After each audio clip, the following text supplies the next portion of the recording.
Malaki-laki na rin ang naitulong ko sa iyo, Kate. Pero gagawin ko pa rin naman ang gusto mo. Basta siguruhin mo lang sa akin na susundin mo ang lahat ng gusto ko. Ngayong nasunod na ang gusto mo, siguro naman, ang gusto ko naman ang dapat na masunod. Paalisin mo na ba si Ma'am Gwen? Malaman ko lang na may ginawa ka para matanggal ako, babalikan kita dito. Hindi ako papayag na sisirain mo lamang ang pagkatao ko. Lando, parang ang sakit niya. Isang uri ng barang na tinatawag sa amin sa Kabisayaan na laygay o dahan-dahang pagkamatay. Traidor ka, AC. Pareho lang tayo, Kate. At kung hindi mo lang nilalandi si Sir Carlos, mas nauna pa sana ako naging supervisor kesa sa'yo. Kailangan ko pa kayong patayin para lang makuha ko kung ano nirarapat para sa akin. Taon 2022, Maynila. Sa isang kilalang bangko sa lungsod, maswerteng natanggap si Kate bilang isang bank teller kahit bagong graduate pa lamang siya sa kursong BSBA. Ninong kasi niya ang branch manager ng bangko na si Carlos, kaya mas pinrioritize siya kesa sa ibang aplikante. Sa unang pasok niya bilang isang trainee, ramdam niya na kaagad ang tensyon sa trabaho. Lalo pa at medyo strikta ang kanyang senior supervisor na si Gwen. Kate, mag-focus ka sa work. Mamaya ka na mag-cellphone kapag out mo na sa trabaho. Yes po, ma'am. Sundan mo ang ginagawa ni AC para matuto ka. Babalikan kita mamaya, ha? Napaka-strikta. Akala mo naman kung sino? Ano ka ba? Baka marinig ka ni Ma'am Gwen. Kung hindi ko lang kailangan ng trabahong to, kanina ko pa yan pinatulan. Kung gusto mo talagang maging teller dito, kailangan mo siyang sundin. Ewan ko ba, araw-araw talaga akong binubwisit ng matandang yan. Paano ba yan? Supervisor siya dito, kaya araw-araw mo siya makakasama. Balang araw, makakaganti rin ako sa kanya. Makakaganti? Sa kanya nakasalalay ang desisyon para maging ganap kang empleyado dito. Sa ngayon, magiging sunod-sunuran muna ako sa kanya. Pero darating ang araw, hindi niya na ako pwedeng kontrolin. Shh! Bumalik na si ma'am. Ano yan, AC? Ang sabi ko ay guide mo si Kate para matuto. Hindi yung nagchichismisan kayo dyan. Opo ma'am, pasensya na po kayo. Makalipas ang 2 buwan na training, tuluyan nang naging ganap na bank teller si Kate. Kaya may sarili na siyang transaction window at noon na rin nagsimulang lumaki ang kanyang ulo. Ay, sa wakas, magkakaroon na rin ako ng sarili kong space. Kate, lagi mong tatandaan, ha? Importante ang accuracy at efficiency sa trabaho, kaya mag-focus ka lagi. Yes po, ma'am. Panatilihin mo rin ang professional na pakitungo sa ating mga kliyente at maging sa iyong mga katrabaho. Yes, ma'am. Ano ba yan? Nakakainis. Paulit-ulit na lang eh. Nako, kapag narinig ka ni Ma'am Gwen, siguradong masususpend ka dito at kung mamalasin ka, baka matanggal ka pa sa trabaho. Ako, matatanggal dito? Baka mas mauna pa siya sa akin. Bakit? Sino bang inaasahan mo magtatanggol sa'yo dito? Bago ka pa lang, samantalang si Ma'am Gwen, mas matanda pa yata sa bangkong to. Wala akong pakialam kahit centennial pa siya dito. Ang ayaw ko lang ay yung pinagmumukha akong bobo. Kung makapagsalita, parang sirang plaka lang, nakakairita. Basta ako, nasanay na ako sa kanya. Imagine, 4 na taon ko nang tinitiis ang bunganga niya. Sa unang sweldo ni Kate bilang ganap na empleyado ay tila naninibago siya. Noon lang kasi siya nakahawak ng malaki-laking pera na kanyang pag-aari, kaya bumili agad siya ng bagong cellphone at iba pang mga luho. Nang mga sumunod na buwan, natuto na siyang gumala sa mga bar, kaya naman natuto na rin siyang mag-loan at napunta lang ang lahat sa kanyang mga bisyo at paggala. Kaunti na lang ang natitira sa kanyang sweldo tuwing sahuran dahil ibinabayad na lang yon sa credit card at sa mga loan. Kate, pwede bang ipaliwanag mo kung bakit ka na late? Lunes na Lunes ah. Pasensya na po ma'am, may inasikaso lang po kasi ako. Ang rule natin, 20 to 30 minutes bago magbukas ang bangko, nandito na kayo para pagpasok ng mga kliyente, handa ng lahat. 30 minutes lang naman akong late, ma'am. Kung makapagsalita kayo, parang ang laki-laki na ng kasalanan ko. Aba, bakit ganyan ka makasagot? Sa lahat ng empleyado dito, ikaw lang ang sumasagot sa akin ng ganyan. Kasi po parang ako lang din naman ang binabantayan nyo. Ginagawa ko lang naman ang trabaho ko. Bakit yung mga kasama mo 30 minutes bago magbukas nandito na? At saka may mga pamilya pa yan, ha? Samantalang ikaw, sarili mo lamang ang inaasikaso mo. Ang sabihin nyo, pinag-iinitan nyo lang talaga ako. Pinag-iinitan? Yan bang pagkakaintindi mo sa trabaho ko? Hindi ko ito palalagpasin, Kate. Sasabihin ko to sa manager natin. Tila kinabahan si Kate sa sinabi ng matanda. Natakot siya na baka kung anong masabi ng kanyang ninong sa kanya. Makalipas ang ilang oras, ipinatawag na siya sa opisina nito. Ninong ang kanyang tawag sa kanilang manager kapag silang dalawa lamang. Pero kapag may ibang empleyado, kailangan niyang maging formal. Good morning po, Ninong. Kate, ano tong narinig kong sumasagot ka ng hindi maganda sa senior supervisor mo? Pasensya na po kayo, Nong. Ang totoo po niyan, palagi niya akong pinag-iinitan. Para bang lahat na lang ng ginagawa ko mali para sa kanya. Parang hindi naman ganyan ang pagkakakilala ko kay Gwen, ah. Ninong, totoo po ang sinasabi ko. Hindi lang yan, napakachismosa din po ng matandang yon. Intindihin mo na lang siya, Kate.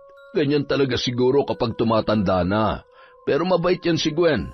Matagal ko na siyang kilala. Dahil maliban sa matagal na yan dito, kaibigan din siya ng ninang Luz mo. Ganun po ba? Pero, Nong, ginawa ko naman ang lahat na makakaya ko eh. Pero mukhang mainit lang talaga ang dugo niya sa akin. Hayaan mo, pagsasabihan ko rin siya. Salamat, Ninong. Paglabas niya ng kwartong yon, nakangiti ang dalaga. Madali lang para sa kanya na bulahin ang kanyang ninong. Habang naglalakad, hindi niya namalayan na may naglilinis pa ng bagong janitor at nabangga niya yon. Ano ba? Mag-iingat ka naman. Ma'am, sorry po, pero kayo po ang bumangga sa akin. Alvin, ikaw ba yan? Kate, ikaw pala yan? Dito ka rin nagtatrabaho? Akala ko ba magandang trabahong inaplayan mo? Janitor lang pala. Ano naman ang masama sa pagiging janitor? Marangal naman ang trabahong to. Mabuti na lang at hindi kita sinagot noon dahil kung nagkataon at nagkatuluyan tayo, hindi mo pala ako kayang buhayin. Grabe ka naman makapagsalita. Nakaangat ka lang ng konti sa akin eh. Nakalimutan mo ng pinagsamahan natin. Lahat ng tao nagbabago. Hindi ako kagaya mo na kontento na lang sa kahirapan. Sa tingin mo ba, hanggang ganito na lang talagang pangarap ko? Aba, malay ko ba? Hindi ko akalain na ganyan pala ang ugali mo. Hindi ka naman ganyan dati sa probinsya. Pwede ba wag mo nang ipaalala sa akin ang mga walang kwentang bagay na yan?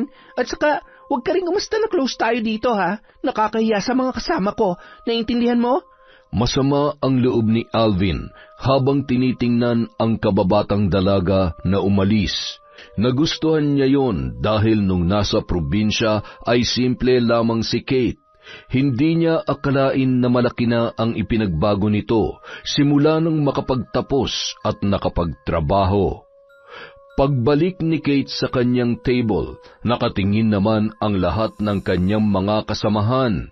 Akala ng mga ito ay pinagalitan siya ng kanilang manager.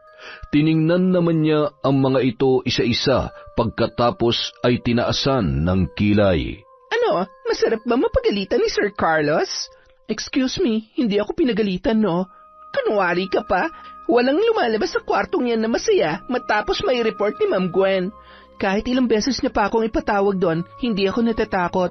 Aba, napakatibay mo namang babae ka. Kung makapagsalita ka, para kang anak na may-ari ng bangko. Atin-atin lang to ha.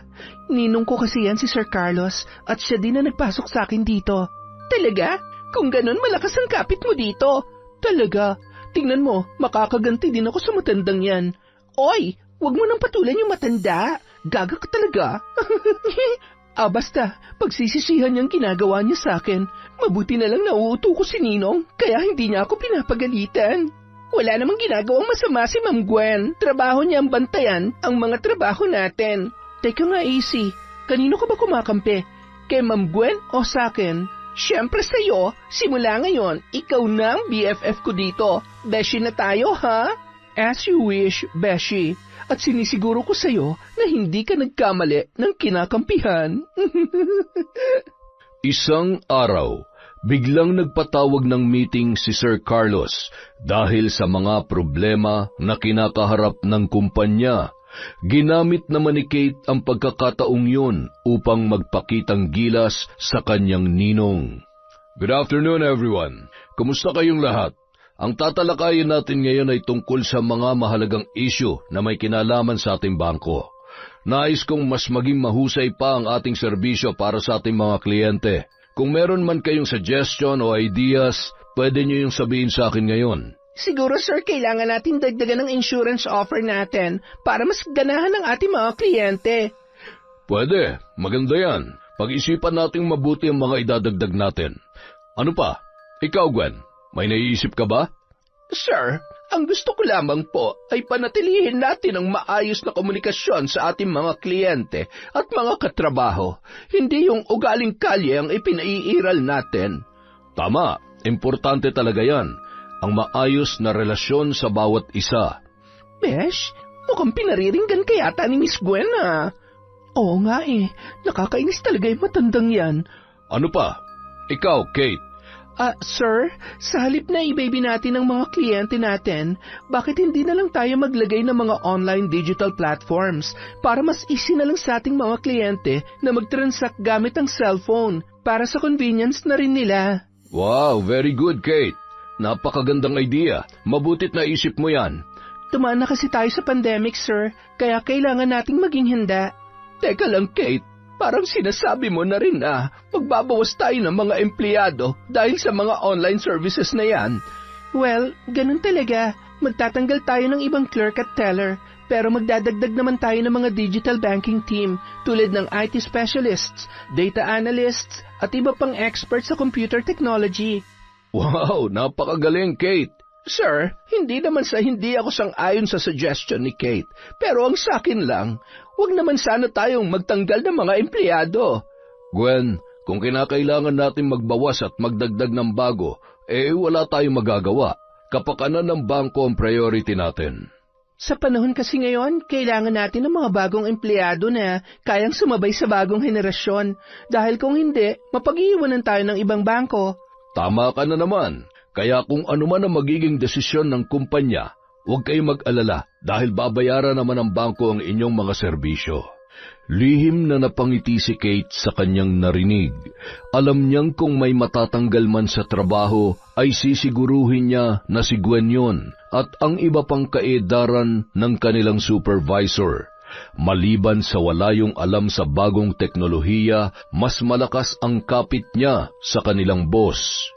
Makalipas ang isang buwan, tila kinakabahan na ang matatandang empleyado dahil malapit nang magkaroon ng katuparan ang suhestyon ni Kate. Mayroon na kasing mga bagong hired na digital banking team. Ano? Masaya ka na ba? May dapat ba akong ipaliwanag sa inyo, Ma'am Gwen? Mawawala ng trabaho mga kasama natin. Ni hindi mo man labang sinuggest na ilagay sila sa ibang department. Anong problema doon? Babayaran naman sila ng kumpanya. Kahit na, mawawalan pa rin sila ng trabaho.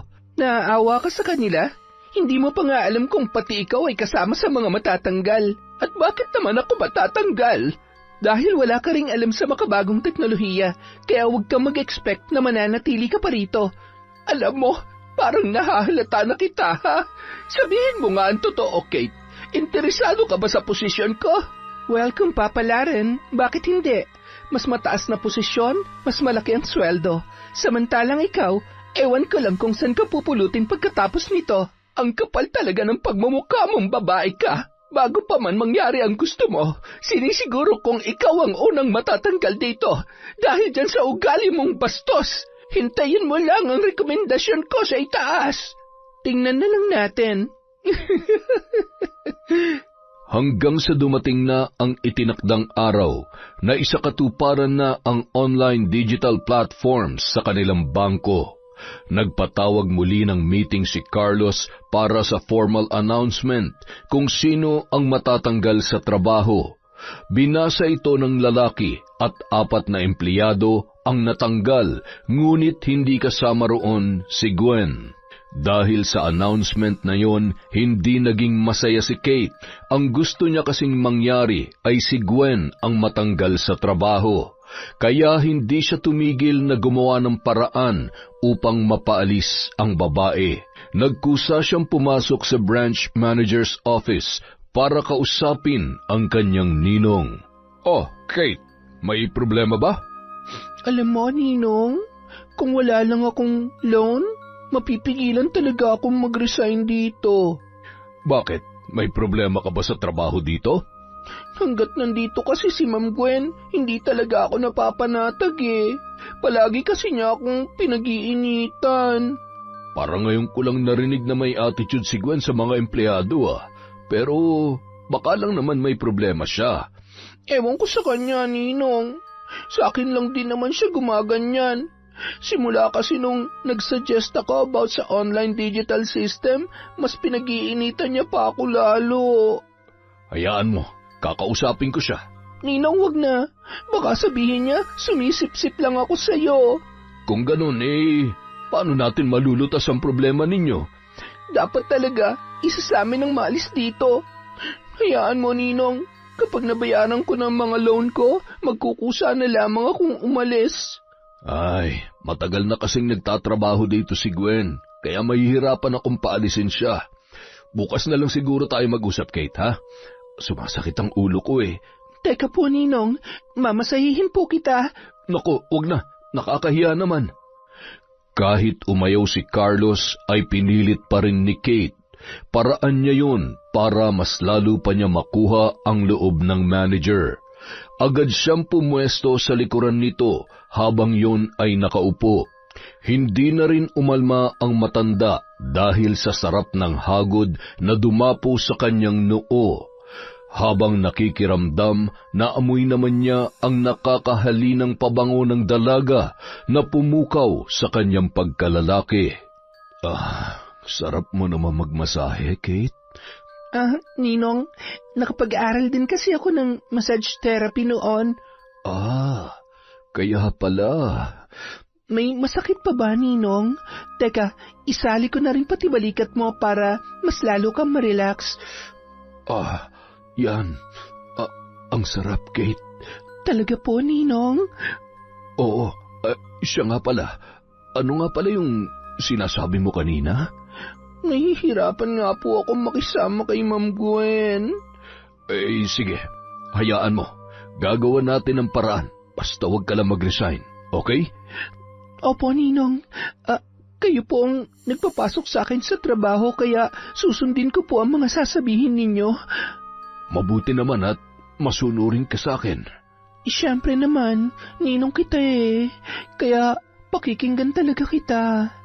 Habang patuloy na minamasahe ni Kate si Carlos, hindi na napigilan ng lalaki ang pag-iinit ng kanyang katawan.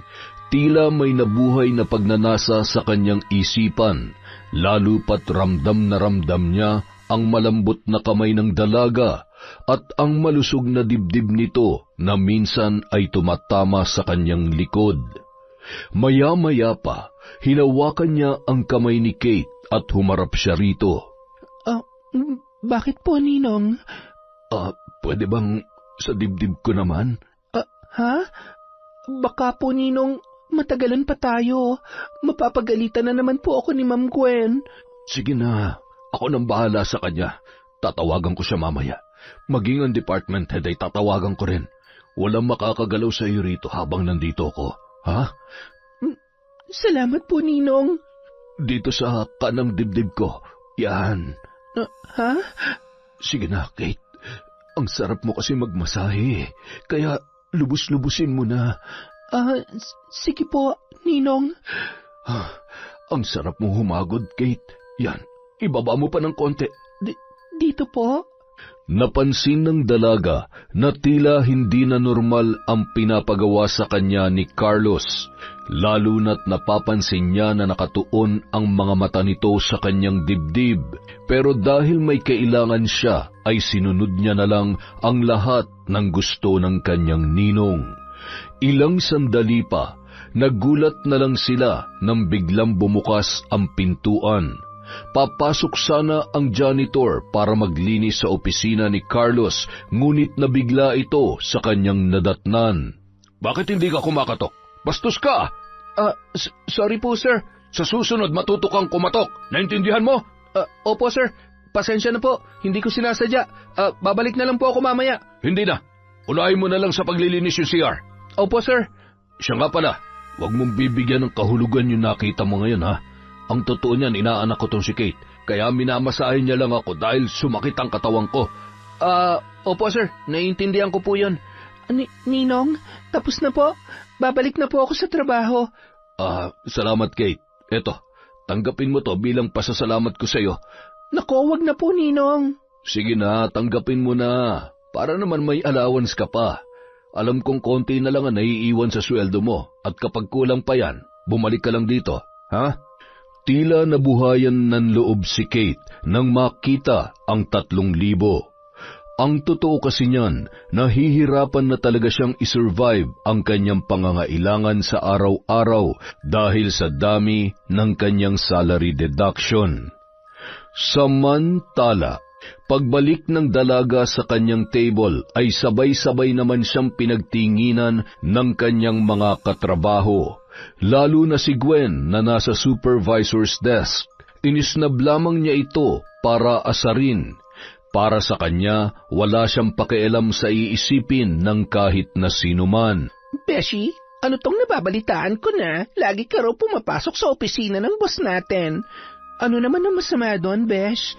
Naghihinala kasi sila sa'yo na baka sumisip-sip ka kay Sir Carlos. Bakit ko naman gagawin yun? Ewan ko sa'yo, basta ang sakin lang, umiwas ka kay Sir Carlos. Baka higit pa dyan ang isipin nila, sige ka. Palibhasa mga matatanda ng mga yan, kaya mga tsismosa. Ano ba kasi ang ginagawa mo doon at ang tagal-tagal mong bumalik? Nagpamasahe lang si Ninong sa akin. Hoy, Besh, hindi na yung kasama sa trabaho mo, ha? Alam ko, pero kailangan ko siyang sundin para kapag may kailangan ako, hindi rin siya makakatanggi sa akin. Aba, nagpapasipsip ka nga. Bruha ka talagang babae ka. Shh, huwag ka maingay. Baka marinig ka nila. Kinagabihan, inaya ni Kate si AC na lumabas gamit ang perang ibinigay ni Carlos. Sinadya niya yun upang mas lalo pang makuha ang loob nito. Yun lang kasi ang kumakampi sa kanya sa opisina. Beshi, alam mo namang wala pa tayong sahod Ano ka ba? Akong bahala. Talaga? May pera ka? Di ba marami kang salary deduction? Basta, huwag ka na magtanong. Wow, iba talaga pag inaanak ng manager. Basta dumikit ka lang sa akin, sagot kita parate. Sino ba naman ang aayaw kung libre?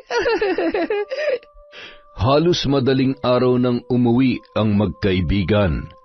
Kinabukasan, na late na naman si Kate sa trabaho. Ang malala pa, halos tanghali na siyang nagising. Kaya naman ay pinatawag ulit siya ni Gwen. Ano to, Kate? Nagtatrabaho ka pa ba? Masyado na yatang lumalaki ang ulo mo, ha? May ginawa lang kasi ako sa bahay kaya na-miss ko yung oras. Kate, pang ilang offense mo na to? Hindi lang ito basta late, kundi paulit-ulit ka na sa ginagawa mong yan. Alam mo bang pwede kitang ipasuspend? Di ipasuspend mo kung kaya mo. Diyan ka lang naman magaling Akala mo ba, hindi ko alam na sumisip-sip ka kay Sir Carlos? Kaya binabaliwala niya lang ang mga reklamo ko tungkol sa'yo. Excuse me, hindi ko kasalanan kung mas malakas ako kay Sir Carlos kesa sa'yo. Paano kasi, di hamak na mas matalino ako kesa sa'yo, ano? Matalino ka nga ba talaga, Kate? O sadyang sip-sip ka lang? May ebidensya ka ba dyan sa sinasabi mo? Ano tong mga narinig ko na ninong mo raw si Sir Carlos? At saka, minamasahe mo pa raw siya sa oras ng trabaho. Sino nagsabi sa'yo niyan? Ang dami mo namang tinatagong bata ka. Pati yung manliligaw mong janitor, nililihim mo pa. Nahihiya ka ba? Tumahimik ka. Kung hindi mo isasara yung bunganga mo, sinisiguro ko sa'yo na ikaw mawawala ng trabaho. Ano? Ako pa ang pinagbabantaan mo? Tauhan lamang kitang bata ka. Kapag naipasa ko ng 3 reklamo laban sa'yo, sisiguruhin ko na huling araw mo na ito sa trabaho. Eh di subukan mo. Sinisiguro ko sa'yo na hindi ka magtatagumpay. Matapos ang mainit na pag-uusap, dumiretso si Kate sa kanyang mesa, samantalang si Gwen naman ay galit na umakyat sa opisina ni Carlos. Maya-maya pa, ipinatawag na naman si Kate. Pagpasok niya doon ay nagulat na lang siya dahil mukhang galit na galit si Carlos.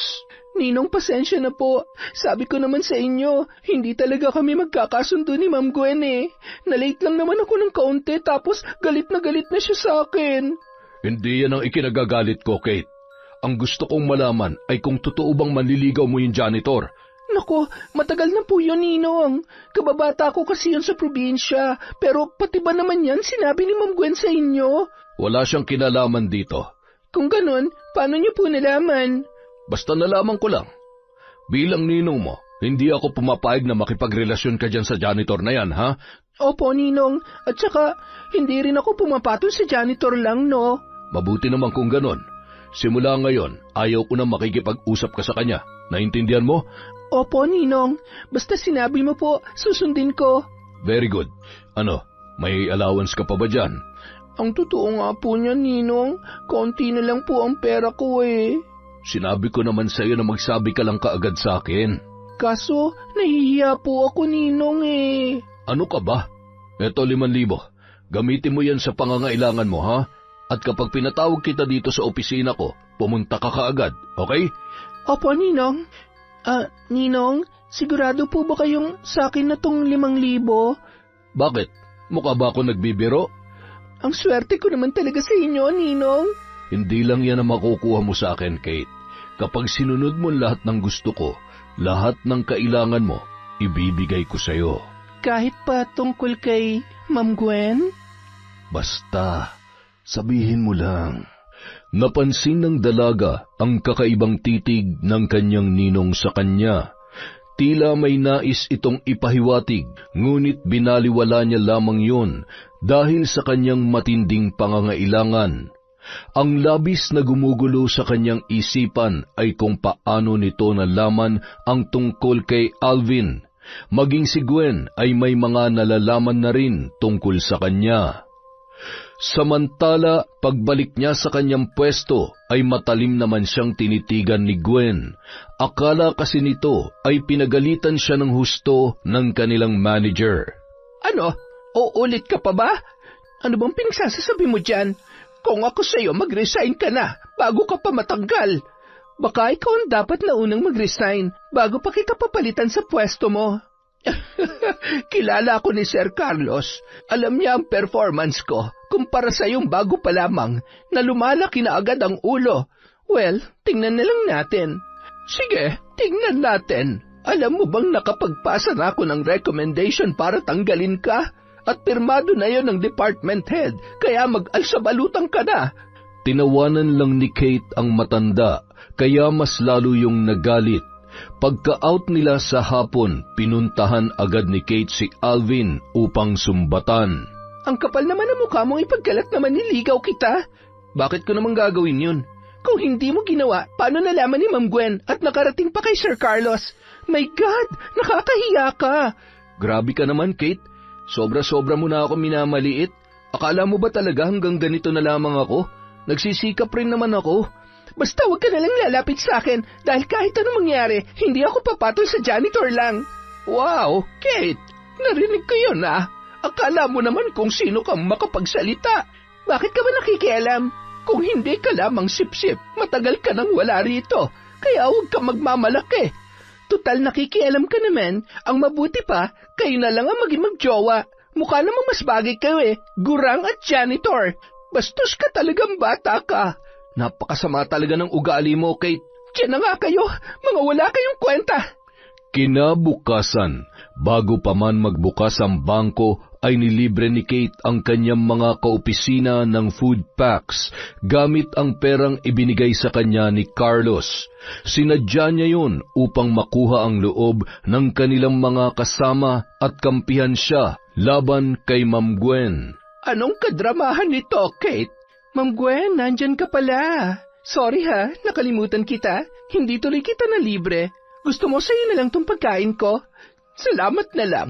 Alam ko na itong mga galawan mo. Pati sa mga katrabaho natin ay sumisip-sip ka. Hay nako, Ma'am Gwen. Masyado naman yata yung ibinibintang mo sa akin. Bakit? Hindi ba totoo? Hindi ba pwedeng mag-celebrate dahil kahit baguhan pa lang ako, malaki na naitulong ko sa kumpanya? Hindi ka tulad mo. Ang kapal talaga ng mukha mo! Walang hiya ka? Anong karapatan mong sampalin ako, ha? Para matauhan ka sa sobrang taas ng lipad mo. Wala kang galang sa mas nakatatanda sa'yo. Napayuko naman ang lahat dahil sa nangyari. Habang si Kate ay napahiya sa kanyang mga kasamahan, hindi matanggap ng dalaga ang pagsampal ni Gwen sa kanya sa harap ng mga yun. Kaya pagdating ng lunch break, nagsumbong agad siya sa kanyang ninong habang umiiyak. Oh, Kate, may kailangan ka ba? Sabihin mo lang, pera ba? Hindi, Ninong. Ang gusto ko ngayon ay paalisin mo na si Ma'am Gwen dito. Ang totoo niyan, may pinasa ng recommendation si Gwen sa opisina ko para ikaw ang tanggalin. Pirmado na yan ng department head, kaya pirma ko na lamang ang kulang. Ninong, inaanak niyo po ako. Kaya sana ako mas paniwalaan ninyo.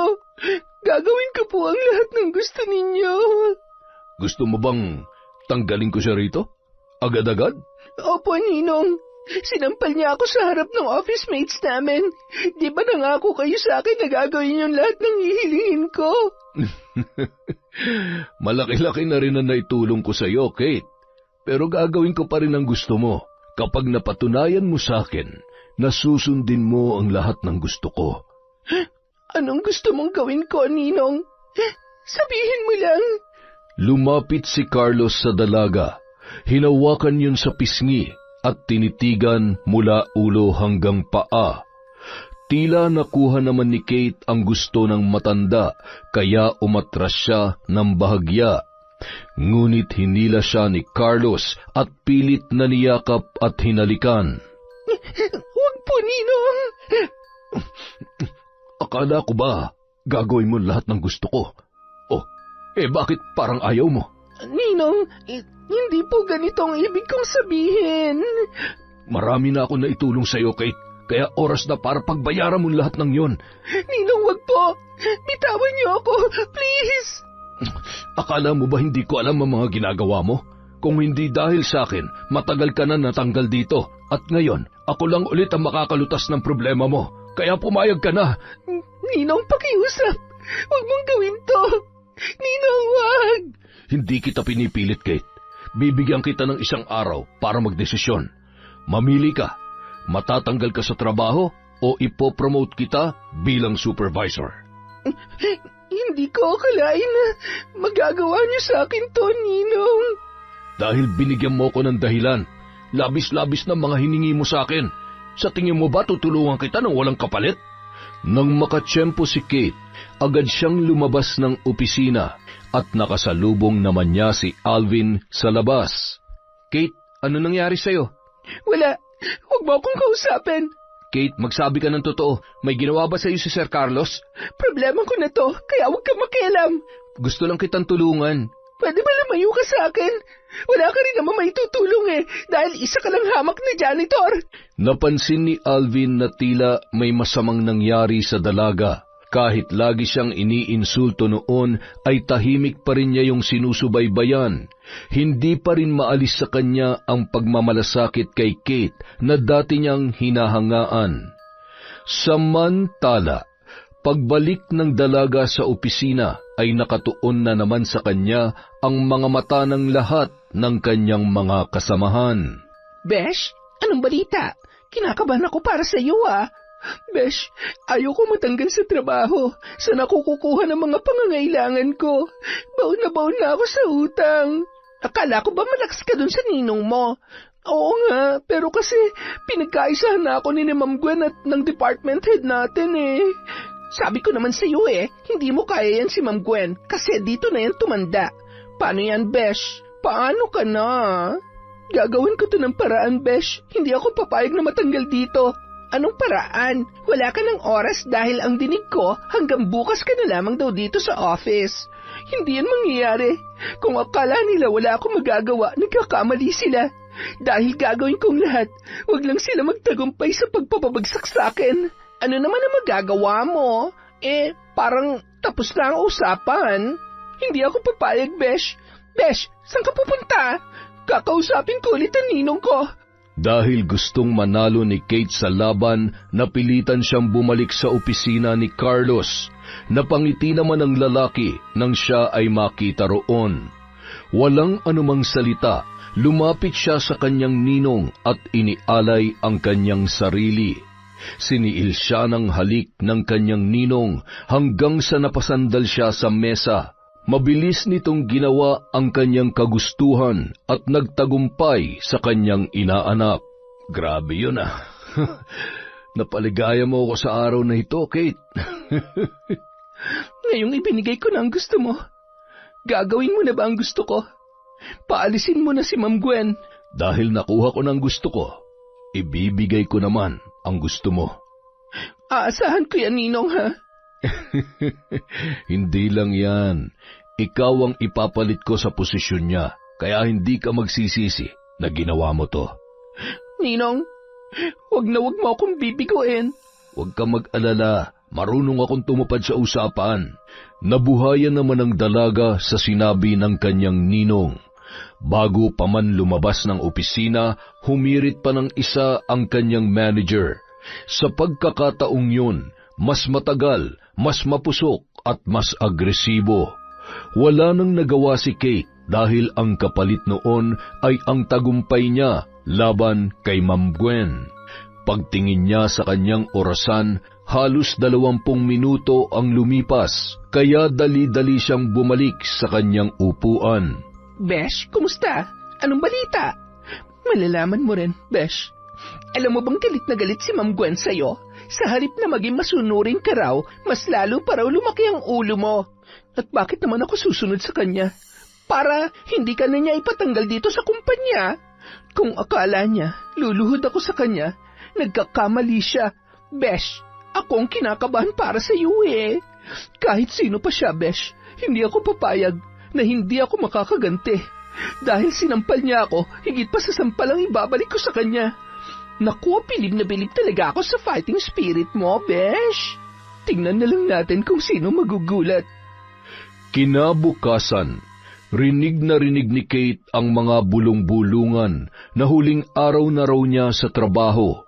May mga tumawa pa dahil hindi na daw gumana ang pagiging sipsip niya sa kanilang manager.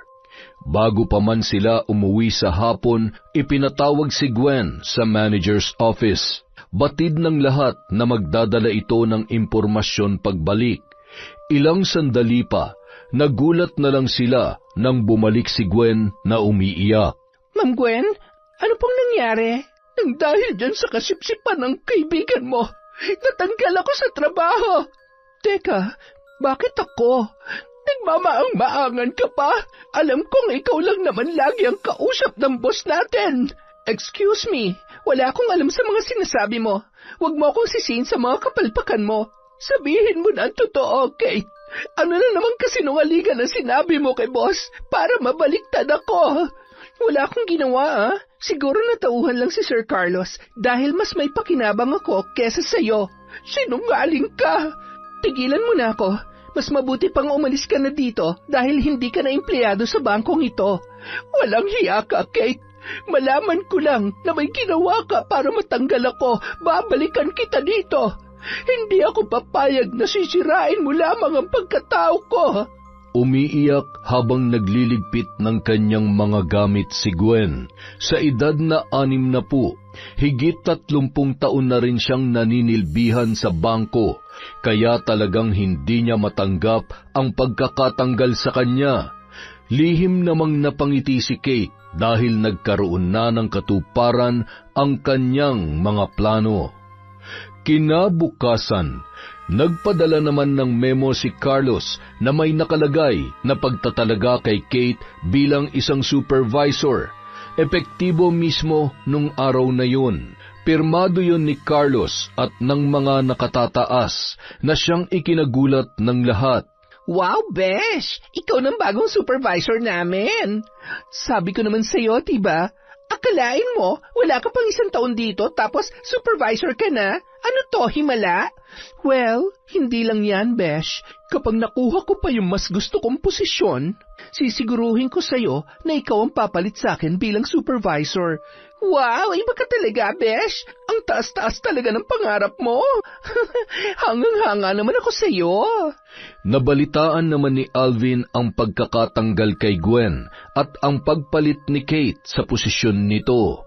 Napapansin din niya na halos araw-araw pumapasok si Kate sa opisina ng manager, kaya nagdududa siya na may kababalaghan na ginagawa ang dati niyang kaibigan.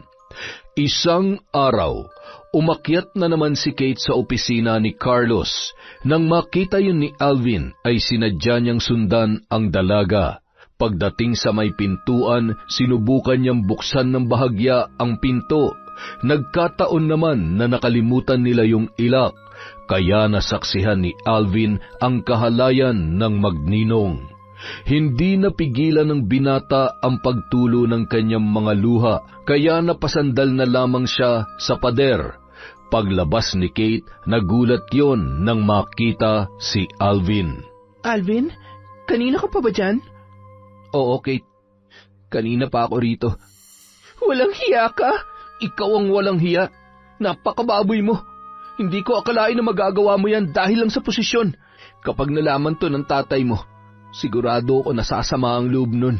Huwag mo tong sasabihin kay tatay o kahit na kanino. Sa oras na malaman ko na may pinagsabihan ka, ipatatanggal din kita dito.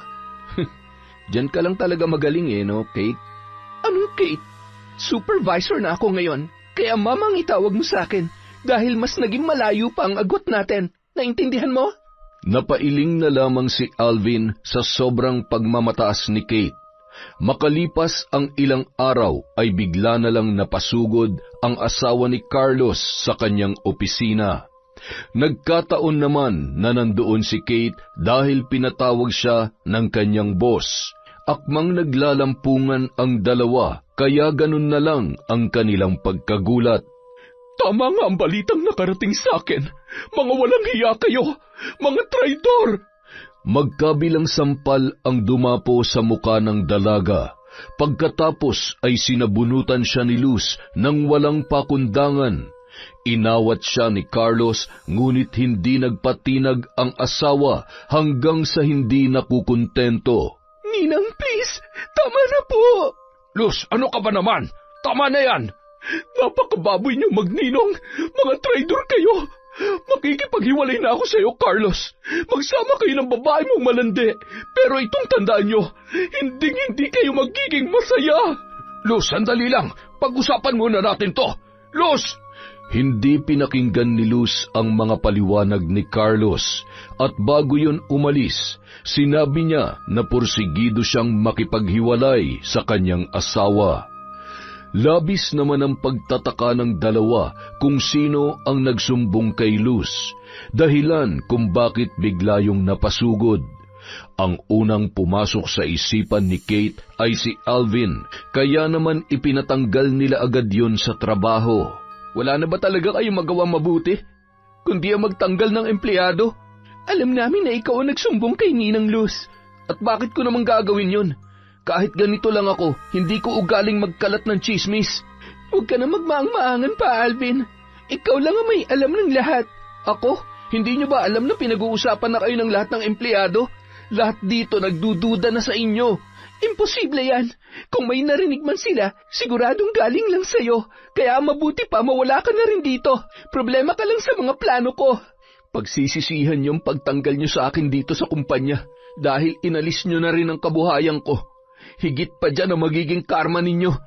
Sa pagiging kampante ni na Kate at Carlos, baliwala lamang ang anumang sabihin ng mga tao na nasa kanilang paligid. Basta ang importante lang sa kanila ay ang kani-kanilang pansariling interes. Nagpatuloy ang kanilang relasyon dahil hindi nagdedemanda ang asawa ni Carlos. Nang mawala ang lahat ng sagabal kay Kate ay tila naging reyna na siya sa bangko. Kahit alam na ng kanilang mga empleyado ang relasyon nila ni Carlos, walang kahit isang nagtangkang makialam dahil lahat ay natakot na baka paalisin sila sa trabaho. Ay, besh, hindi ka ba naaawa sa mga empleyado na pinapaalis mo? Lalo na dun sa janitor. Alam mo bang nagsusumikap yung tao para lamang makapagtapos ng kolehiyo? Nag-aaral si Alvin? Hindi niya naman sinasabi sa akin. Oo, nag-aaral siya pagkatapos ng trabaho niya dito. Kasalanan niya natanggal siya dahil kinalaban niya ako. Kaya ikaw, AC, huwag mong subukan mag-traidor sa akin, ha? Ano ka ba naman? Kahit anong mangyari, kakampi mo ako. Mabuti na yung nagkakalinawan tayo. Napilitan na lamang si AC na sakyan ng kanyang kaibigan para hindi siya pag-initan nito. Lalo pat nangako yun sa kanya na siya ang susunod na magiging supervisor, oras na makuha nito ang promotion na kanyang minimithi. Pagkalipas ng ilang araw, nagtaka na lang ang lahat dahil sa unti-unting pagbabago ng aura ni Kate. Hindi na siya kasing blooming katulad ng dati at tila nanlalalim na ang kanyang mga mata. Maging si Carlos ay ganoon din. Ay, Besh, ano ba nangyayari sa'yo? Ewan ko ba, Besh, parang araw-araw din pakiramdam ko, nanghihina ako. Hindi lang ikaw ha, pati si Sir Carlos ganyan din. Parang nangangayayat na kayo pareho. Ha? Ganun ba? Madalas nga, nahihilo na rin ako. Ay nako, Kate, baka kung ano na yan ha, baka buntis ka at naglilihi ka na. Hindi ako buntis, no? At kung maglilihi man ako, bakit pati si Carlos nagkakaganito rin? Kung maka-Carlos ka, parang asawa mo na yung tao. Iba ka talaga, Beshi. Ano naman ang problema doon? Hiwalay na rin naman sila ni Ninang Luz. Hindi kaya, Besh, karma na yan ang mga ginagawa mo? Karma? Hindi ako naniniwala sa karma, Besh. Paano kung binabarang na kayo? Kaya kayo nagkakaganyan? Barang? Mas lalong hindi ako naniniwala sa barang. Siguro nagkataon lang na parehong masama ang pakiramdam namin. Habang nag-uusap ang dalawa, ay bigla na lang nagkagulo sa taas dahil inatake umano si Carlos ng high blood. Agad yung sinundo ng ambulansya at isinugod sa ospital. Naguguluhan si Kate sa kanyang gagawin. Hindi siya makapunta sa ospital dahil siguradong nandoon ang pamilya ni Carlos. Besh, anong gagawin ko? Ano pa nga ba? E di maghintay ka na lang ng balita. Paano kung mawala siya? Hindi pa tapos ang mga plano ko. Besh, nasugod na sa ospital yung tao. Posisyon pa rin na mas mahalaga sa'yo? Besh, kapag nawala siya, paano na ako? Paano na mga pangarap ko? Isinugal kong sarili ko tapos ganito lang ang mangyayari. Wala tayong magagawa dyan, Besh. Sigurado rin ako na ang assistant manager na si Ma'am Liza ang papalit kay Sir Carlos. Hindi ako papayag, Besh, na masira ang lahat ng plano ko. Makalipas ang isang buwan, hindi pa rin gumaling si Carlos. Usap-usapan ng mga tao sa bangko na binabarang ang kanilang manager dahil hindi umano yun gumagaling sa ospital. At dahil hindi yun naipagamot sa albularyo ay tuluyan na yung namatay. Kaya tuluyan ng naging manager si Liza. At ang pumalit sa kanyang posisyon ay ang kanyang kaibigan. Ang buong akala ni Kate ay tataas pa agad ang kanyang posisyon. Ngunit laking gulat na lamang niya dahil bumalik si Gwen at itinalaga ng bagong manager. Hindi lang si Gwen ang tinulungan noon, kundi maging si Alvin ay binalik na rin kaagad sa trabaho. Si Alvin, matatanggap kong ibalik dito. Pero si Gwen hindi. Ako ang dapat na nasa posisyon na yon. Besh, tanggapin mo na lang. Yun ang gusto ng bago nating bossing. Kung minadali lamang ni Carlos ang promotion ko, hindi sana ito nangyari. Sino naman ang mag-aakala na bigla na lamang mamamatay si Sir Carlos? Besh, totoo ba talaga ang barang? Siguro dahil yun ang sabi nila eh. Kung totoo man yun, sino naman ang gumawa nito sa kanya? Excuse me, kayong dalawa, pwede bang bumalik na kayo sa trabaho? At saka ikaw, Kate, hindi na si Carlos ang manager ngayon, kaya wala ka na mapagsisipsipan dahil alam na ng lahat ang rabies mo.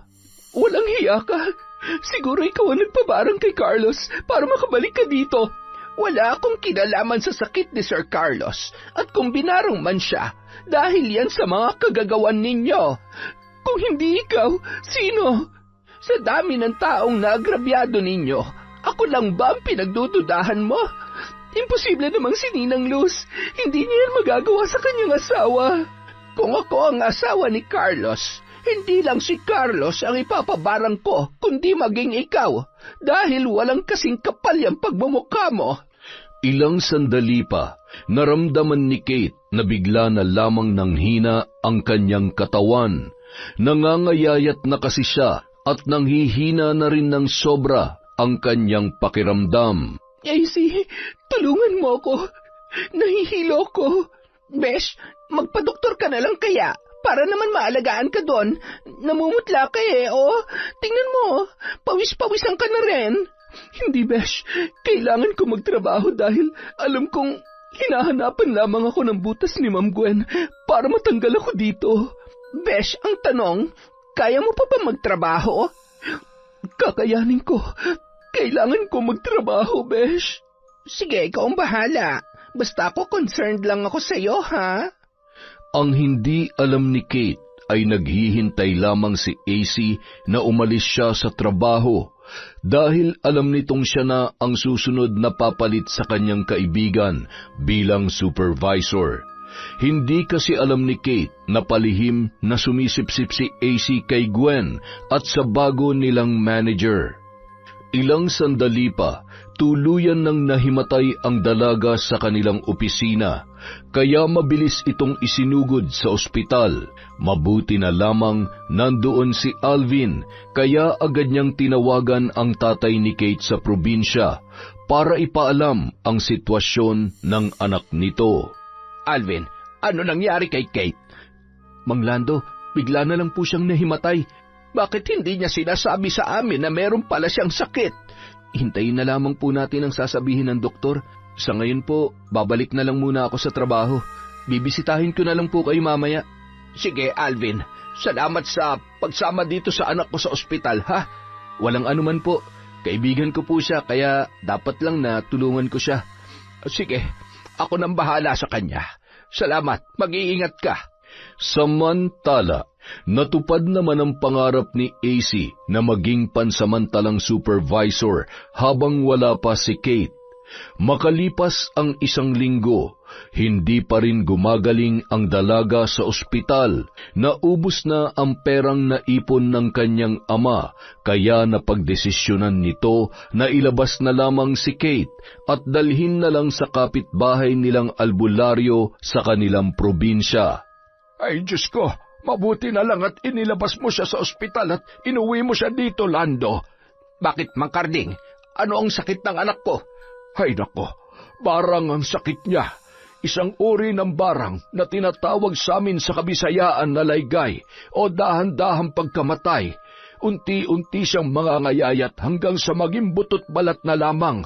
Mawawalan siya ng lakas na tila lantang gulay hanggang sa malagutan siya ng hininga. Tay, tama ang sinabi ng kaibigan ko. Binabarang po ako. Ano naman ang kasalanan mo at pinatawang ka ng ganyang sakit? Kung hindi ako nagkakamali, meron siyang nasaktan o naagrabyadong mga tao.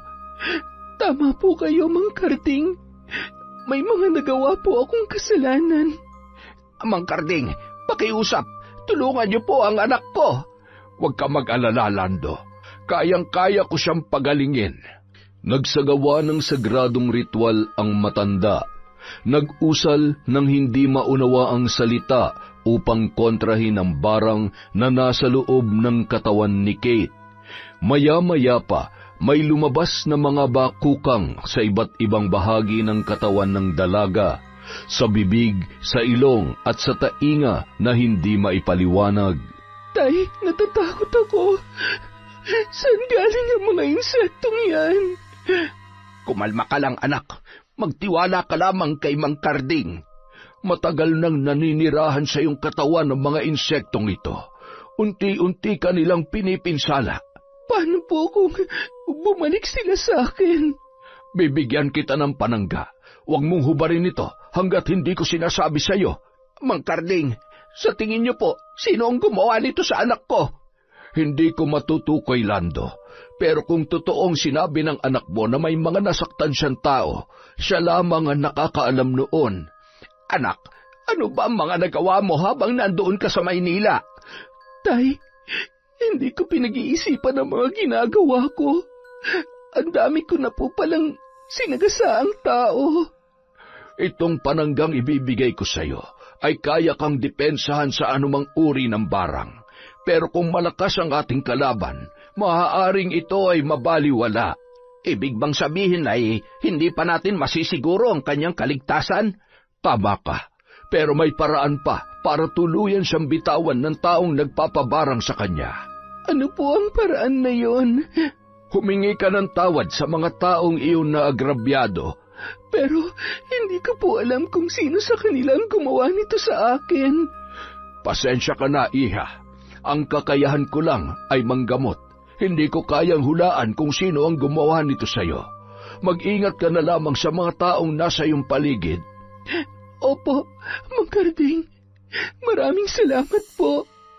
Nung gumanda na ang pakiramdam ni Kate ay nakabalik na siya sa trabaho na siya namang ikinagulat ni AC. Besh, magaling ka na?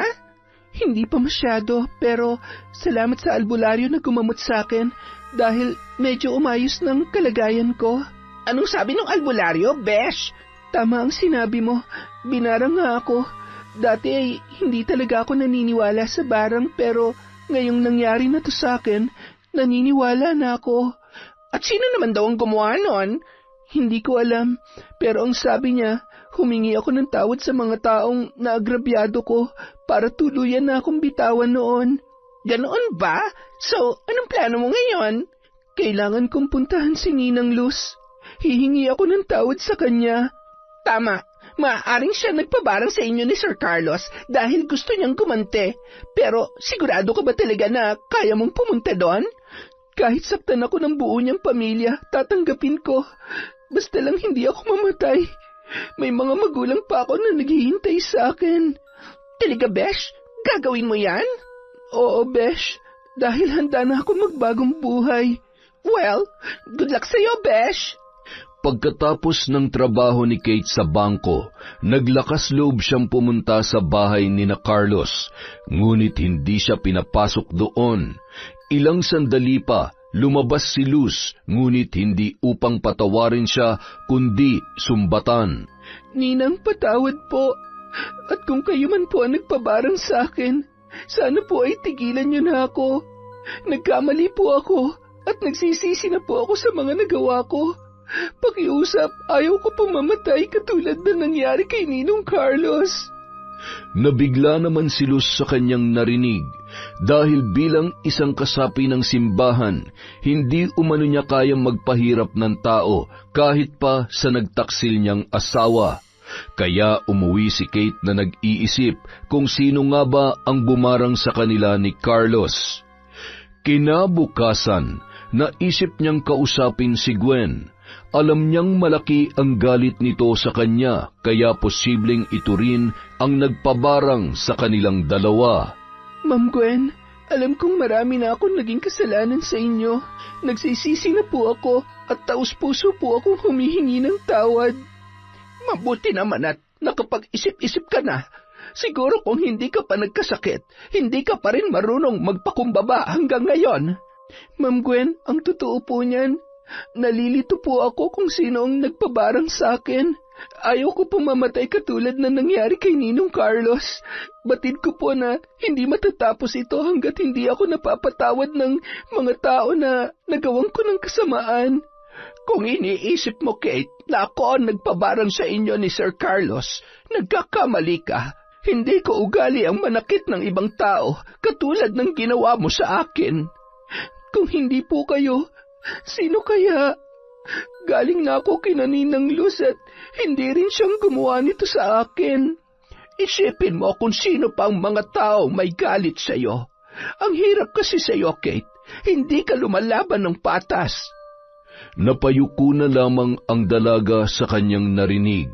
Tila sampal sa kanyang muka ang naging sagot ni Gwen, ngunit tinanggap niya na lamang ang lahat ng yun. Wala na siyang maisip na gumawa noon sa kanya, maging ang kanilang bagong manager ay kinakausap na rin niya, at ang huli niyang kinausap ay si Alvin. Iniisip mo ba talaga magagawa ako sa iyo yan? Kahit galit ako sa ginawa mo sa akin, kahit nasasaktan ako, hindi ko magagawang pumatay ng tao, Kate. Nalilito na kasi ako, Alvin eh. Siguro karma ko na to dahil sa sama ng ugali ko. Hayaan mo, malalaman din natin kung sino may balak pumatay sa'yo. Kahit hindi ko na malaman. Ang importante na lang sa akin ngayon, makahingi ako ng tawad sa inyong mga nasaktan ko. Alam kong tunay ang hangarin mo, Kate. Kaya nagpapasalamat din ako dahil unti-unti nang bumabalik yung dating Kate na kakilala ko. Biguman si Kate na malaman kung sino ang nagpabarang sa kanya, naging magaan naman ang kanyang kalooban. Dahil nakahingi na siya ng tawad sa mga tao na nakasamaan niya ng loob. Araw ng Biyernes, nakatakdang umuwi si Kate sa probinsya. Pero bago pa man siya umalis ay inaya siya ni AC na kumain. Kaya naman nagkausap sila bago siya tuluyang umuwi. Ang sarap pala sa feeling, no? Na wala kang tinatapakang mga tao. Siyempre naman. Masaya akong makahingi na ako ng tawad sa mga taong nasaktan ko. Kahit hindi man nila ako kayang patawarin sa ngayon, at least inamin ko ng lahat ng kasalanan ko. Kumusta ka na nga pala, Besh? Magaling ka na nga ba talaga? Hindi pa masyado, pero pakiramdam ko, unti-unti nang bumabalik ang lakas ko. Siguro dahil sa pananggang ibinigay sa akin ng albularyo. Panangga? Ano yon? Patingin nga ako, Besh. Ito, nakakabit sa damit ko. Pwede ba akin na lang to? Para naman may depensa din ako. Uy, ba't mo kinuha yan? Kabilin-bili na ng albularyo na hindi ko yan pwedeng tanggalin. Ay, ang damot. Pahiram na lang saglit. Kumain ka na muna dyan. Besh, huwag mong paglaruan ha. Baka mawala ang bisa niyan. Titingnan ko lang naman eh. Ibabalik ko rin kaagad pagkatapos mong kumain. Pagka-uwi ni Kate sa kanilang bahay, masaya siyang muling nakasama ang kanyang buong pamilya. Nagkataon din na umuwi rin pala si Alvin. Kaya naman, masaya yung sinalubong ng kanilang mga kababata. Sa gitna ng kanilang kasiyahan, bigla na lang inatake si Kate ng sakit ng tiyan at nawalan ng malay. Kaya naman, agad siyang isinugod ni Lando sa albularyo. Mang Karding, sumama na naman po ang pakiramdam ng anak ko. Paano nangyaring tinablan siya ng barang? Siguro ay tinanggal niya ang kanyang depensa. Hindi ko alam, basta bigla na lang siyang inatake ng sakit ng tiyan kanina. Yan ang napapala kapag hindi sumunod sa usapan. Mang Karding, hindi ko talaga alam ang nangyari. Pakiusap, gamutin niyo na lamang po siya. Huwag ka mag-alala, mapapagaling ko ang anak mo. Muli na namang nagsagawa ng ritual ang matanda. Maya-maya pa, nagising na si Kate habang napapaimpit pa rin dahil sa sakit ng tiyan. Pinainom niya ito ng tubig na may sagradong langis at pagkatapos ay sumuka ang dalaga ng napakaraming pansit na may kasamang higad na kulay itim. Ano yan? Higad? Nasalisihan ng anak mo. Maaaring malapit lang sa kanyang mambabarang. Idinaan ito sa pagkain na may kasamang orasyon at mga higad. Hindi niya yun nakita dahil sa lamat na gawa ng orasyon. Kung ganoon, maaaring kasamahan lamang niya ang gumawa nito. Sinabi ko naman mag-ingat siya sa mga tao sa kanyang paligid. Mas mahirap kapag idinaan sa pagkain ng barang. Bakit po, Mang Karding? Mas mabilis na nakapaminsala ang mga insekto sa kanyang katawan. Mabuti na lang at nadala niyo siya agad dito. Dahil kung hindi, maaaring nalagutan na siya agad ng hininga. Tay! Anak, kumusta ang pakiramdam mo? Tay, bakit hindi pa rin nila ako tinitigilan? Humingi na ako ng tawad sa kanila. Matanong ko lamang, Iha, sino ang huli mong nakasamang kumain ng pansit? Sa pagkakatanda ko, bago po ako umuwi dito, si AC po ang kasama kong kumain. May baon kasi siyang pansit at niyaya niya po ako. Mag-ingat ka sa babaeng yon, dahil sa pagkakaalam ko, dinaan niya sa pagkain ang barang. Si AC? Bakit niya naman po gagawin sa akin yan? Alamin mo, Iha, siguro may tinatago siyang galit o inggit sa'yo. Ang ipinagtataka ko lang, bakit hindi napigilan ng barangay yung may dala kang panangga? Sa pamamagitan nito, maaaring makita mo ang tunay na anyo ng pagkain. Naalala ko na, habang kumakain kami, bigla niyang kinuha yung ibinigay niyang panangga. Ang sabi niya, titingnan lang daw niya. Yun siguro ang dahilan, kaya madali kanyang nalinlang. Dapat hindi mo pinapakita o pinapahawakan kanino man ang panangga mo. Mang Karding, ang sakit na naman ng tiyan ko. Tulungan niyo po ako. Ito na nga bang sinasabi ko eh. Malaki ang pinsalang naiwan ng barang sa katawan mo. Mang Karding, ang sakit. Hindi ko na po kaya. Mang Karding, anong gagawin natin? Inumin mo uli ito. Ito lamang ang magpapakalma sa iyong karamdaman. Opo, Mang Karding. Pero paano kapag paulit-ulit na sumakit ang tiyan ko? Ipapadala ko sa iyo itong bote at ito lang ang inumin mo tuwing sasakit ang tiyan mo. Ibalik mo na lang ito sa akin kapag tuluyang ka nang gumaling. Hindi po ako makapaniwala na si Ace ang gumawa sa akin ito. Isa pala siyang traidor. Kaya dapat ay lagi ka nag-iingat, anak. Huwag ka na magtiwala sa iba mong mga kaibigan. Tutal nandyan naman si Alvin na araw-araw mo makikita doon. Opo, mag-iingat na po ako, Tay. Tama yan, Iha. Dahil hindi lahat na akala mo kaibigan ay tunay. Noon na nasagot ni Kate ang kanyang katanungan kung sino ang palihim na nagsusumbong kay Gwen at kay Carlos sa kanyang mga ginagawa.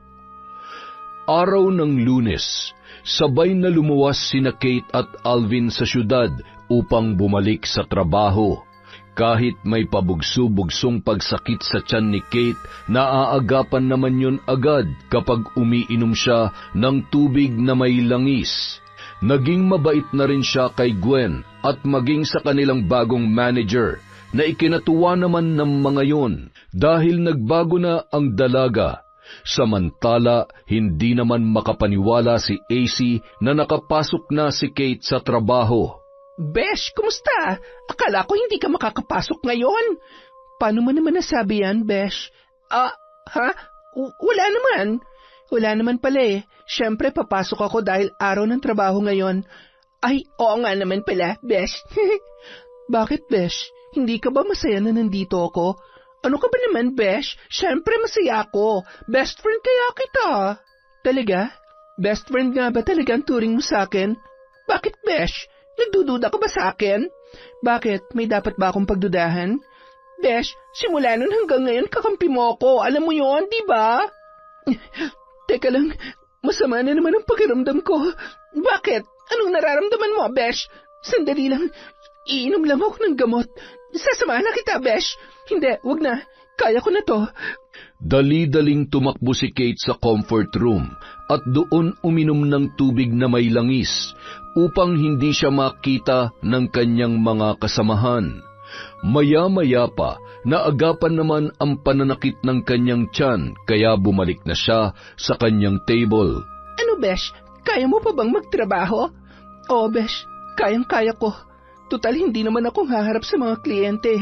Pumunta ka na sa transaction window mo, Besh, dahil maya-maya magbubukas na tayo. Teka lang, ano bang gamot yung ininom mo, Besh? Gamot lang na binili ko sa butika kanina.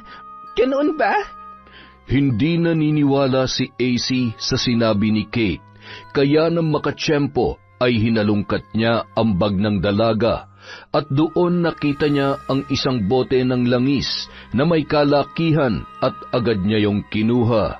Makalipas ang ilang oras, muli na namang sumakit ang tiyan ni Kate.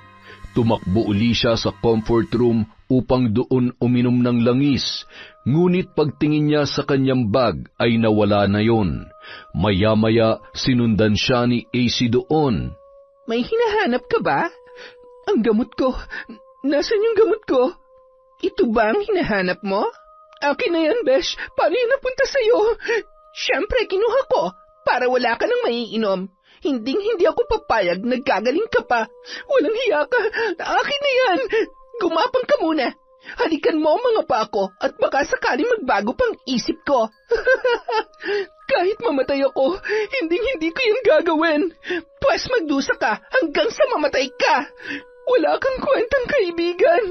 Kung akala mo ay kaibigan ang turing ko sa'yo, nagkakamali ka. Ang tagal kong nagtiis para pakisamahan ka. Traidor ka, AC. Pareho lang tayo, Kate. At kung hindi mo lang nilandi si Sir Carlos, mas nauna pa sana ako naging supervisor kesa sa'yo. Kailangan ko pa pala kayong patayan para makuha ko ang nararapat sa akin. Ikaw din ang nambarang sa kanya. Hindi lang yan, Kate. Pagkatapos ko kayong mapatay, isusunod ko naman si Ma'am Gwen at si Ma'am Lisa. Walang hiya ka. Mamamatay tao ka. Kaya mamamatay ka na ngayon, Kate. Akin na yung gamot ko. Ang hindi alam ni AC ay nakita sila ni Alvin at agad noong tinawag si Gwen.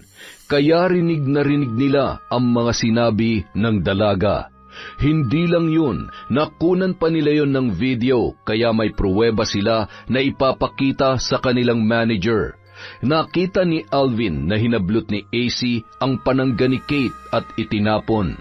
Pagkatapos ay umusal ito ng mga salita na hindi niya nauunawaan kaya mabilis yung pinigilan ni Alvin. AC, tama na yan. Akin na yung gamot ni Kate. Anong ginagawa niyo dito? Kanina ko pa kayo sinundan. Palagi kong sinusubaybayan si Kate dahil alam ko may sakit siya. Tama, AC. Kaya tinawag ako ni Alvin at narinig namin ang lahat ng iyong mga sinabi. Alvin, sobrang sakit ng tiyan ko. Hindi ko na kaya. AC, akin na yung gamot. Hindi. Total nalaman yun ang totoo. Magsama-sama na tayo sa impyerno. AC, sinabing akin na yan. Subukan mo agawin to. Babasagin ko to. AC, please. Ibigay mo na ang gamot ni Kate. Alam kong pagkatapos nito, tatanggalin niyo ako sa trabaho at baka idemanda niyo pa ako, kaya hindi ko to ibibigay. AC, nakikiusap ako. Hindi na nakatiis pa si Alvin, kaya pwersahan niya ng inagaw ang bote ng langis na hawak-hawak ni AC. Ngunit ang hindi niya inaasahan, bigla na lamang yung inihampas ng dalaga sa pader, kaya nabasag ang kalahati ng bote habang hawak niya pa rin ang kalahati. Namumulot naman ng tira-tirang langis si Alvin sa sahig at pilit yung pinapainom kay Kate. Ang iba roon ay ipinahid niya sa tiyan ng dalaga. Galit na galit naman si AC habang hawak-hawak ang matulis na kalahati ng bote. Mga walang hiya kayo! Pinagkakaisahan niyo ako! AC, tama na! Huwag mo nang dagdagan pa mga kasalanan mo! Isa ka pa! Papatayin kita! AC, wag! Kung hindi ka lang sana bumalik dito, hindi ka na sana masasaktan pa! AC, please! Huwag kang lumapit sa akin! Nakita ni Alvin ang gagawin ni AC, kaya agad niya yung hinarang. Ngunit tila sinasaniban yun ng demonyo at mabilis noong naibaon sa tiyan ni Alvin ang matulis na bahagi ng bote. Napatakbo naman palabas ng comfort room si Gwen habang sumisigaw. Ilang sandali pa dumating na rin ang mga gwardya at pinigilan si AC. Nagpupumiglas yun hanggang sa dumating ang mga pulis at tuluyan ng dinampot ang dalaga. Samantala si Alvin naman ay isinugod sa ospital kasama si Kate. At dahil nawala na ang sakit ng tiyan ng dalaga ay siya naman ang nag-alaga kay Alvin. Kate, salamat hindi mo ako iniwan dito sa ospital. Ano ka ba? Akong dapat na magpasalamat sa iyo dahil iniligtas mo ako sa kamatayan. Maging si Ma'am Gwen. Kahit sino naman siguro, ganun din ang gagawin. Tunay kang kaibigan, Alvin. Nagsisisi ako kung bakit kita sinaktan noon, kaya sana mapatawad mo ako sa mga kasalanan ko. Ano ka ba naman? Tapos na yun. Pwede pa tayong magsimula ulit. Salamat. Ang totoo niyan, Kate, hindi pa rin naman nawawala yung pagtingin ko sa'yo. At kung papayag ka, muli sana kitang liligawan. Pero hindi na ako karapat-dapat sa'yo, Alvin. Marumi akong babae. Kaya kong kalimutan ang lahat-lahat. Lalo pa ngayon na bumalik ka na sa dating Kate na nakilala ko. Hindi ko akalain, Alvin, na mamahalin mo pa rin ako sa kabila ng lahat ng nagawa ko. Huwag ka nang umiyak, Kate. Ayaw kong nakikita kong umiiyak, nalulungkot din ako. Hindi to luha ng nasasaktan, Alvin, kundi luha to ng kasiyahan. Aray, sumasakit yung sugat ko. Mukhang kailangan ko yata ng yakapsul. Ikaw talaga ang baduy mo. Pero sige na nga, yayakapin na nga lang kita. Wow, ang sarap naman sa pakiramdam. Ibig bang sabihin nito, tayo na? Tatanggi pa ba ako? Yes, magaling na ako. Nurse, magaling na ako. Pwede na akong umuwi. Wala na po akong sakit. Aray, yan, ikaw kasi. Ang ingay-ingay mo. Nakakahiya ka. Pagkalabas ng ospital, napagdesisyonan ng dalawa na mag-resign na sa trabaho at umuwi na lamang sa probinsya para makapagsimula ng bagong buhay. Sabay nilang kinalimutan ang mga nangyari sa kanila sa lungsod na siyang sumira sa kanilang magandang pinagsamahan. Samantala, tuluyan naman nakulong si AC. Sinampahan siya ng kaso dahil sa krimen na nagawa niya sa loob ng bangko. Yon! Isa na naman pong malupit na kwento mula sa Kwentong Enteng. Dahil dyan, meron po ulit tayong shout out. Simulan po natin kay Leonora Consensino, kay Merly Herbolingo, kay Chona Bainosa. Shout out kay Oliver Jelly Rose and June Mateo of San Ildefonso, Bulacan. Hi po kay Ami Viray, kay Mea Espiritu, kay May Megs. Hi kay My Favorite Song Collections, kay Rosalina Bugayong, sa mag-asawang Orlando at Elizabeth Maramot. Hello din po kay Cheryl Flores, kay Jonah May Creo, Michael Gawaran, sa Reyes at Gawaran family from Leia Gawaran. Sauda Yasmin, hello po kay OFW TikToker. Hi kay Sally Roldan, kay Gay Somodio, kay Lee Y. Palaganas. Hello po kay Len TV2, kay Rosaline Isip, kay Cliven Dubalan, kay Annabel Advincula, Kurt Mina, Jing Estrada, Carlota Gonzales, Usman Abregana, sa Amuale at Madel family from Norsen TV, kay Elizabeth Dungka, kay Jonah Lopez, Lydia Lopez, Maribel Balabag from Apayao. Hello din po kay Natalie Manalang, kay Jude V. De Zola, kay Jessica Sobremonte, kay Asodisen Cerila, Sean Samuel Sebastian at Adrian from Chonchamcheb. Hello po kay Raquel Shibata, kay Teresa Liorca, kay Rosemary Casonete, Carmelina, Roslyn Jimenez, Luz Viminda Bautista, Ira, at Faith from Rogen Faith Lozada of Cabala Union. Taga-Solarina po ba kayo? Hi kay Honey Austria, kay Sydney Crosswind, kay Betchay Bon at RC Bon. Hi din po kay Maylene Jupiter.